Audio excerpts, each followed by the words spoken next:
ہر طرف بتوں کی پرستش ہے، نمرود کے مجسمے بنے ہوئے ہیں اور لوگ ان کی پوجا پاٹ کرتے ہیں۔ اب ابراہیم کا امتحان ہے کہ کیا اس ماحول کے اندر وہ ان کی طرف جھکاؤ کرتا ہے، لیکن جناب ابراہیم کہتے ہیں کہ ان تماثیل کے آگے تم آسن مارے بیٹھے ہو، جو اپنا دفاع بھی نہیں کر سکتے اور اپنی ضرورت کی تکمیل بھی نہیں کر سکتے، تمہاری ضرورتوں کو کیسے پورا کریں گے؟ تو یہ میرے رب نہیں ہو سکتے۔ شمس و قمر کو، چاند کو، سورج کو، ستاروں کو پوجتے ہو، اچھا یہ چاند، یہ ستارے رب ہے؟ تو جب ڈوب گئے تو کہا کہ جو ڈوبنے والے ہیں وہ میرے رب تو نہیں ہو سکتے، مجھے رب کی ضرورت پڑ جائے، رب ڈوبا ہوا ہو تو مجھے تو وہ چاہیے جو ہر وقت حاضر ہو، تو میں تو اس رب کی پوجا نہیں کر سکتا۔ یہ ان کے شعور کا امتحان تھا اور اس شعوری امتحان میں پورے نکلے۔ پھر اس کے بعد اگلا امتحان تھا کہ وہ اس شعور کو بیان کرنے کی طاقت بھی رکھتے ہیں کہ نہیں۔ پھر بت کدا ٹوٹتا ہے، نمرود کا دربار سجتا ہے، اور وہاں جو خطبہ حضرت ابراہیم نے دیا زمانے نے سنا، جب کلہاڑا اس بڑے بت کے کندھے پہ رکھ دیا اور باقی سارے بتوں کا دیا پانچا کر کے رکھ دیا، جب وہ میلے سے واپس آئے تو ابراہیم بڑی بے نیازی سے بولتے ہیں ان کے بڑے نے کیا ہوگا، دیکھو اسلحہ تو اسی کے کندھے پر ہے۔ تو وہ کہنے لگے ابراہیم تو جانتا ہے یہ بولتے نہیں ہیں، اور حضرت ابراہیم یہی تو لانا چاہتے تھے۔ پھر جو خطبہ دیا، اُفِّ لَکُمْ وَلِمَا تَعْبُدُونَ مِن دُونِ اللَّهِ أَفَلَا تَعْقِلُونَ، افسوس ہے تمہارے اوپر اور افسوس ہے ان پر جن کو تم اللہ کے علاوہ پوجتے ہو۔ افلا تعقلون، تمہاری کھوپڑی میں دماغ نہیں ہے۔ اور پھر اللہ کی توحید کا بیان فرمایا۔ پھر اس کے بعد جان کا امتحان آیا، تو پھر جلتے ہوئے شعلوں کے اندر جس طرح ہنس کے داخل ہوا پیغمبر، یہ الگ اور نرالی شان تھی۔ نمرود نے سوچا تھا جل کے راکھ ہو گیا ہوگا چخا میں، لیکن 40 دن کے بعد جب آگ بجھتی ہے تو حضرت ابراہیم انگاروں سے چلتے ہوئے یوں باہر آتے ہیں جس طرح پھولوں پر کوئی نازنین چل کے آ رہا۔ پھر 87 سال عمر ہے، اللہ تعالیٰ پھر حضرت ہاجرہ کے بطن سے حضرت اسماعیل کی صورت میں اولاد عطا کرتا ہے۔ اب اتنی بڑھاپے کی عمر میں اولاد نصیب ہو تو انسان کا جی چاہتا ہے سارے کام کاج چھوڑ کے گھر بیٹھ جاؤں اور میں اپنی اولاد کے چہرے کی بلائیں لوں، لیکن حکم ہوتا ہے اپنی زوجہ کو بھی اور اپنے نو مولود بیٹے کو بھی ایسی وادی میں چھوڑ آؤ جہاں کوئی سبزہ بھی نہیں ہوگا۔ اللہ اکبر۔ پھر اسماعیل علیہ السلام کی ایڑیوں کے رگڑنے سے زمزم جاری ہوتا ہے۔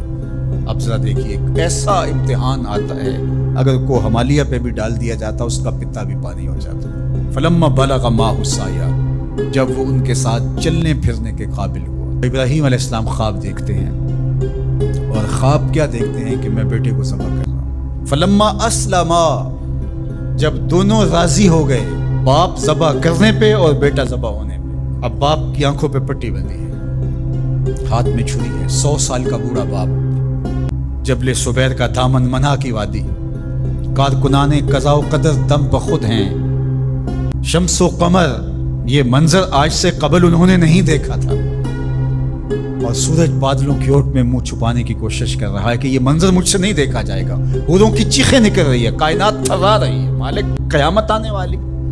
اور مالک بھی فرشتوں سے کہہ رہا تھا کہ تم کہتے تھے نا کہ سجدے ہم کریں گے، تسبیحات ہم کریں گے، انسان تو دینگا مشتیاں کرے گا، ذرا میرے بندے کی اس ادا کو بھی دیکھو، میرے حکم کی تعمیل پر میرے بندے کی اس انوکھی ادا کو بھی دیکھو۔ چھری کی نوک حلق کے اوپر رکھ کے پورا وزن ڈال دیا، گلا کٹ گیا، خون بہنے لگا۔